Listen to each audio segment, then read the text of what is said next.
When you ride a commercial airplane, you and your fellow passengers temporarily become the most vulnerable people on Earth. You can't really move when you're sitting down, and you can't get up unless they allow it, even if it's to go to the bathroom. They control what water you can drink, and even the air you breathe. First graders have more liberty than airplane passengers. Prisoners have more autonomy. Airlines try to get you to ignore this fact with in-flight movies and complimentary peanuts, but your animal body knows the truth. It's what makes flying such a nightmare. Nevertheless, we sign up for this nightmare because the vast majority of flights take off and land smoothly. They say it's safer than driving a car, right? Well, I know what happens during those statistical anomalies when the plane crashes, or even rarer, disappears. Before I tell my story, you should know that you will put yourself in danger just by reading it. There are people who don't want my story to get out. Fat cats with fatter wallets who have a lot to lose. They pay big bucks to keep this story out of mainstream news and off of social media, which is why I decided to come here. This place gives my story the plausible deniability of being fiction and lets me remain as anonymous as possible. I was a history professor on my way to the first big conference where I was a keynote speaker. It was being held in New York City, but my heart was pounding like John Henry all the way back in the Dublin airport 2 days prior. I'm not Irish. Well, I am biologically a quarter Irish, but I'm not from Ireland. If you couldn't tell from that last sentence, I'm American, at least I used to be, and I was only in Europe on sabbatical. I specialized in the World War I era, which sounds a little cliché for a single white guy, but I was good at what I did. My research involved new evidence that put a sort of utilitarian twist on the outcomes of the war in a way that other historians found interesting. I think it's absolute shit now, but at the time I was quite proud of my work. The cherry on top of my presentation was a prop I was bringing back to the States inside my beat-up brown leather briefcase. I paced back and forth in the terminal, never walking out of sight of the gate. I had had nightmares about missing this flight for a week straight and was determined to not let that happen. I even purchased priority seating to be the first one on the plane. Over the intercom, an Englishwoman announced the arrival of my plane. I raced to the front of the gate, so eager to get to my seat it was like I believed it was on a first-come, first-served basis. The same woman called for anyone requiring special assistance to come be seated first. An old woman in a wheelchair raised a flabby arm, and one of the workers went over and wheeled her past me. I scowled at her as she rolled into the corridor connecting the terminal to the plane. She stuck her tongue out at me as she passed, which my over-anxious brain interpreted as, "I don't actually need this wheelchair. I just wanted to get in before you." Old people think they can get away with anything, I thought to myself. I waited impatiently outside the gate for my seating group to be called, nervously tapping my feet like a puppy who just did a trick and expects a treat. Priority seating was called next, and I rushed down the tunnel before they even finished scanning my ticket. One thing I've neglected to mention is that my mom was traveling with me. She had come out a month after I had and kept the spare room company while I was on what she referred to as paid vacation. I paid for her ticket, of course, but decided that she didn't need priority seating. It was half an hour before she sat down next to me. "Thanks for making me wait out there by myself," she said with a huff as she sat down in the middle seat to my left. I had chosen the aisle seat for myself, which Mom was okay with given that I was a good 16 inches taller than her. "But you didn't need the priority seating," I explained. "Yeah, and you didn't either." She scoffed. "You know how worried I've been about this flight. I would have been dying out there in line with you. Besides," I lowered my voice, "you could have just asked for some assistance," I said, pointing at the old woman who had rolled in before me. Mom scowled. "Flying really does bring the worst out in you, doesn't it, Tim? Jesus, I thought that by now you would have grown out of it. At least you don't cry anymore." She raised a questioning eyebrow. "Right?" I was about to answer when a rotund, hairy gentleman with a noticeable lack of antiperspirant motioned towards the window seat, indicating that it was his. We stood up and he waddled and squished his way past us. I mouthed the word sorry to Mom. She frowned and sat back down. The first half of the flight was just like every other flight I had been on. The captain made a joke before takeoff. The crew made sure all of our trays were put away. We went up in the air, and once we hit cruising altitude, the seatbelt signs turned off, and the lights in the cabin dimmed to accommodate naps. Normal flight stuff. The first sign of problems ahead came from the stinky man in the window seat. He said something in a language I didn't understand, but based on his tone of voice, I was able to loosely translate it as, "Holy shit." I leaned over to get a look out of the window and saw it. About 50 feet from the wingtip was what at first looked like a weirdly shaped cloud. The lower part of its body was shaped like an upside-down teacup, or a hoop skirt. In the middle of the body was a long, spindly neck that connected the base to an ovular head. Like I said, at first it didn't look too concerning. It was white and fluffy and almost, well, cute. The only concerning thing about it was that as we flew, while most of the clouds looked as though they were moving past us, this weird-looking cloud looked like it was coming toward us. "Oh my God, what the hell is that, Tim?" Mom asked me. "I don't know," I answered honestly. "But the way it's moving looks like it's probably a weather balloon or something getting dragged along by the air current. I'm sure the pilots are aware of it." As if on cue, the plane jolted abruptly to one side, tossing our cups of $500 complimentary water to the floor. "See?" I chuckled nervously, trying to put my mother and my own mind at ease. The thing jumped forward again. Our whole row gave a startled jump. It was now floating above the wingtip. Whatever this thing was, there was no evading it. "Oh my God, Tim!" Mom gasped and squeezed my arm. The thing was changing. It was becoming darker and more definite in its shape. Slowly it turned to gray, like a storm cloud, and then finally jet black. The lower part split into sections, which separated and began to writhe like floating tentacles. My mother was now screaming, "What do we do? Oh dear God, help us please, please!" Not knowing what else to do, I called out, "Flight attendant, you need to see this." I looked around for the nearest flight attendant and found none. That's when I noticed the repeating thud coming from the front of the plane. I stuck my head into the aisle and saw 4 of the flight attendants pounding on the cockpit door, while the other 2 performed CPR on the old woman in the front. Soon, one flight attendant took to kick the door, and the rest followed suit. After what seemed like too long, there was a snap, and the door flung open. I gasped.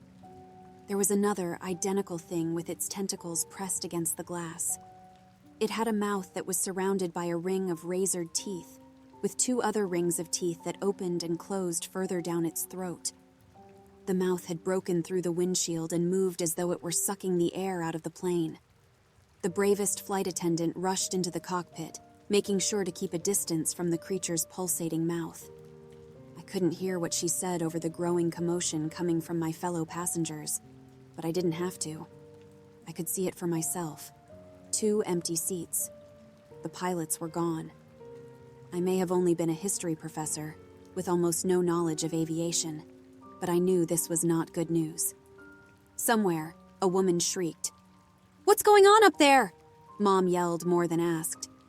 "The old woman is having a heart attack," I stuttered, hoping that she wouldn't know from my tone of voice that a flying squid monster had just eaten the pilots. I thought about my options for survival given the current state of affairs. I looked out the window to my left and realized that the thing had left, or maybe it was what had eaten the pilots. "Okay," I said to myself. "One monster isn't that bad. It isn't good per se, but it isn't hopeless. We can probably figure out how to fight it off, at least long enough for the military to come blow it up, and it seems like the cockpit is still airtight because everyone can breathe just fine, and the oxygen masks haven't popped out. That's a thing, right? We can take this thing." But I was wrong, on many accounts. The plane flew through the surrounding clouds into an opening, and what I saw took away any feigned hope of survival left in me. Surrounding the plane was a colony of cloud monsters as far as I could see out the plane window. As the plane drew nearer, they all began to change from their harmless-looking cloud-like state to black, tentacled monsters. That was when I heard what sounded like the spray from an aerosol can from the front of the plane. I turned towards the cockpit and saw why the monster in front had been careful to keep the cockpit airtight. A gray mist came billowing out from its mouth into the cabin. No air leak meant no masks. I began fumbling with the 4-digit lock on my briefcase, which, thanks to my paranoia, was sitting in my lap. This, I thought to myself, will be the first time when being a WW1 historian really pays off. The lock on my briefcase clicked, and I tossed it open to reveal the WW1 replica gas mask inside. "Let's see if these things suck as much as I've read about," I said before slipping it onto my face, and not a moment too soon. The gray mist had spread throughout the cabin and passengers were starting to act strange. They were taking off their seatbelts and mingling like it was a singles mixer. Then we took the first hit. If I hadn't known better, I would have said that a bomb exploded on my right. Instantly, people and bags went flying. I landed hard on my side before another hit sent me into the ceiling, as I struggled to keep my mask on. The terrible sound of cutting metal made the hairs on my arms stand up. They were biting through the sides of the plane. People began walking dreamily towards the mouth holes where they were readily devoured by the grabby mouths. I screamed when I watched a man's head get bitten off. Blood splattered against my mask. A man strode up to the mouth on the floor and hopped right in like it was a swimming pool. He wailed in pain but kept on smiling while the mouth slowly gobbled him up like paper in a shredder. Once he was gone, the monster left, and a second one took its place too quick for the difference in air pressure to suck anyone out. Soon, lines were forming in front of the mouths. When one person went in, the next stepped up to the plate, and everyone else took one step forward. I started feeling woozy, and not just from the gore. My lungs were screaming at me. These masks really do suck, I thought. I looked around, hoping to find someone who wasn't affected by this mind control gas. All throughout the plane, people were lining up to be eaten. I spotted my mother towards the back of one of the feeding queues and ran over to her. "Mom, what are you doing?" I shouted as I yanked her out of line. The zombified passengers behind her shuffled forward, a relaxed smile floating on their faces. Mom ripped herself out of my arms and scrambled back towards her place in line, but the other zombies wouldn't let her in. "Back of the line, pretty mama." A dazed senior citizen thrust his thumb in a backward motion. I caught up to Mom as she was making her way to the end of the line. I asked her what she thought she was doing again, and she frowned at me. "Thanks a lot, Tim. Now I've lost my place in line," she shouted at me in slurred speech like an angry drunk. "You just got on my bad side." "Mom, what do you think happens when you get to the front of the line?" I pleaded with whatever kernel of reason and self-preservation was left in the depths of her mind. "I get out of here," she explained calmly. "This plane is going to crash, but luckily the plane companies put in this emergency hole for us to jump through to get back home." I thought about pointing out that she didn't have a parachute and that we were thousands of miles above the Atlantic Ocean, far away from home, but decided it wasn't worth what little time I had left. If she couldn't tell that there was a human garbage disposal attached to the holes in the plane, my guess was that she was too far gone to worry about something like a parachute. "It's a trap, Mom!" I screamed through my WW1 mask as loud as I could. "There are monsters on the other side of those holes. You can't jump through them." When I said this, everyone in line suddenly turned towards me. A new sort of fear entered my chest as I noticed the look of malice on each of their faces. "How dare you say something like that?" one man yelled. "You're being irresponsible and you're going to get us all killed," shouted a woman. "I say we do something with him," another man said menacingly. He and 2 other men stepped forward out of line with their arms outstretched towards my neck, opening and closing their fists like crabs coming to pinch my windpipe shut. I backed up between 2 rows of seats and scanned the area for something I could use to protect myself. That's when I saw a flight attendant who I hadn't noticed before.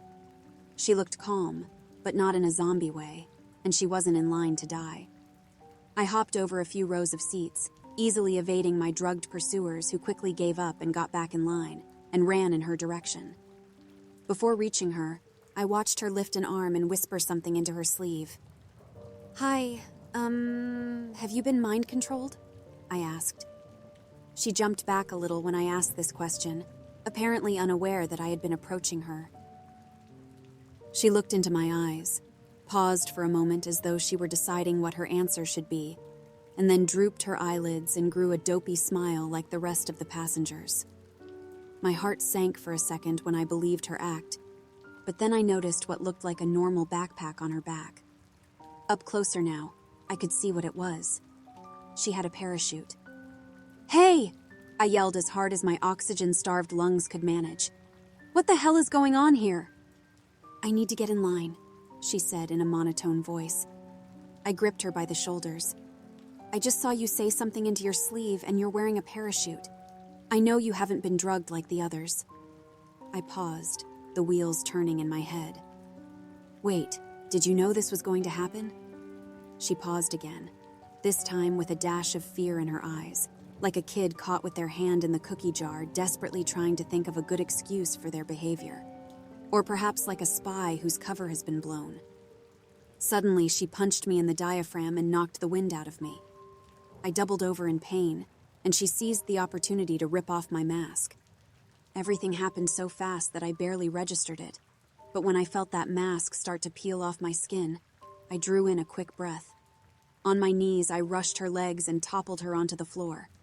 Quickly, with instinctual movements I didn't know I could execute, I hopped on top of her, pinning her arms down with my legs, and pried the mask out of her hand.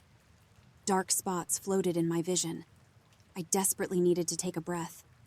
I pressed the mask to my face, not even waiting to secure it on my head before taking a gulp of air. After a few breaths, I put the mask on properly and looked down at my captive. "Whatever," she said hotly. "You're not making it out of here alive." At that moment, the plane took a huge hit, and I went headfirst into the wall of the cabin.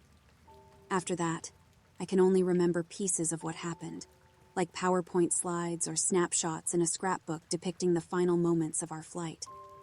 I came to briefly when a swarm of the monsters ripped the plane in two, snatching up as many people as they could, and letting the rest fall back down to Earth. I saw the spy run out of the split cabin and dive into the air like an action movie stunt double. The next memory I have is just a flash, and it's of me falling through the air. Then I remember being wet and flopping around for something to hold on to. Finally, relief. My first real memory after regaining consciousness is of lying face down on something that was buoying my chest and head above water. I panicked when I noticed that my mask was missing before realizing that we were out of the plane and in fresh air. I lifted my head up to look at what had saved me. It was a human body, and given that its own head was limp and underwater, a dead one. I shoved it away in disgust, and it went bobbing and floating towards the partially submerged wreckage that had been our plane. Without even thinking, I scanned the surroundings on high alert. It is interesting how much your body acts on instinct when its life is at stake. I saw that an unmarked tandem rotor helicopter, like the kind the military uses to transport people, had landed in the water next to the plane. It was far enough away that I couldn't make out the faces of the people inside, but I knew I saw a person in flight crew attire climb in. Was that the woman who attacked me? Then I remembered my mother. "Mom!" I shouted out, and turned frantically from side to side. I saw floating luggage and pieces of bodies, but no Mom. While I searched, an orange raft pulled up next to me.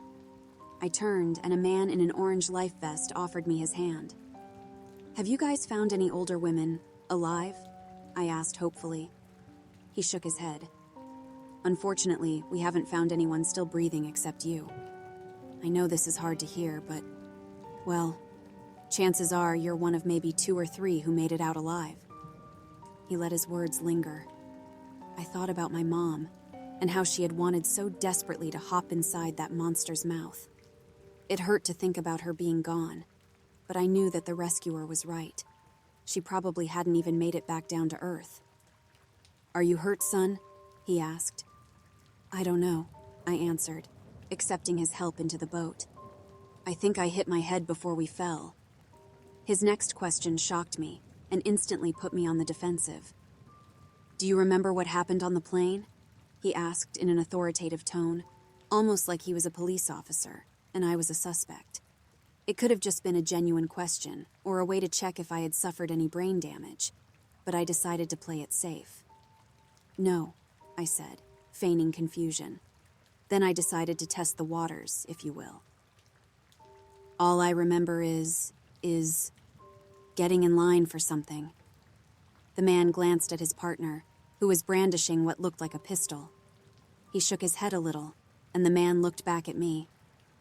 "Well, you probably suffered some sort of brain contusion that's got you a bit confused," he said. His partner noticed I was eyeing the pistol in his hand and quickly added, "Just a flare gun. We fire it off when we need more help, if there are too many people in one area and whatnot." I nodded like I understood. They offered me a bottle of water and ibuprofen and promised to get me to a hospital where they would examine the extent of my brain damage.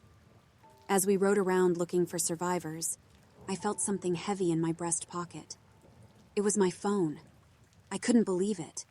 The pocket was buttoned shut, and somehow it had managed to stay that way despite everything. I checked it out and found that not only was it still functioning, but it also had 1 bar of service. I chuckled. Would you look at that? I thought. For some reason, it seemed so ironic that, after everything, my phone had come out without so much as a scratch. It would prove to be a godsend. Eventually, I was loaded into the helicopter along with what I learned were the only 2 other survivors. A Spanish woman who held the lifeless body of a toddler in her lap and wailed inconsolably, and the spy. The hardest part about the whole accident was having to look that fake flight attendant in the face and converse with her as if I didn't remember what she had done. Before we took off, the co-pilot turned around to look at me. "I hear you hit your head pretty hard in the plane," he said in a way that sounded more like a question. He was testing me. "I'm not sure what happened exactly. All I know is my head hurts like hell and I can't remember anything after we boarded." Just like in the raft, the co-pilot turned and looked at his partner, then shifted back to me. "What is it you do again?" he asked. "I'm a history professor," I explained. Then, hoping to secure my safe return home, I lied a little. "I'm supposed to give the keynote speech at a conference in 2 days, and you'll never believe this, but my phone is still working." I pulled the phone out of my pocket and pointed out the bar of service. So I gave them a call and told them that everything was okay and that I would be there on Friday. I chuckled, pretending that I had only said this to point out the irony of my situation. The men looked at each other, and the pilot nodded. "Well, good for you," he said, starting the helicopter's engine as he did. "Let us know how it goes." I'm still not quite sure what attacked our plane that day, but whatever they are, the people in charge know about them and want to keep their existence a secret. I've tried researching the topic, but all I have found so far is the story of a man who survived a plane crash, but with severe injuries. In the hospital, he told stories of a hole that opened up in the plane's floor, and how everyone decided to line up one by one and jump through it. He explained that in the heat of the moment, it seemed like the right decision. Of course, the plan had crashed before he made it to the front of the line, which is probably what saved his life. He kept talking about this, almost obsessively, until he died 3 days later from a seemingly unrelated heart attack. Why lie and cover up the existence of these creatures? Maybe they are aliens who struck a deal with the world leaders. Or maybe they are ancient inhabitants of Earth who require human sacrifices in exchange for relative peace. Maybe the cover-up is just to keep people buying plane tickets. What I do know is that the United States military is aware of these things and continues to do nothing about them except feed them more humans. And that makes me think that, whoever they are strong enough to give the biggest war machine on Earth a run for its money. Thinking about it makes me shudder. Giant beasts, stronger than the military, hiding amongst the clouds.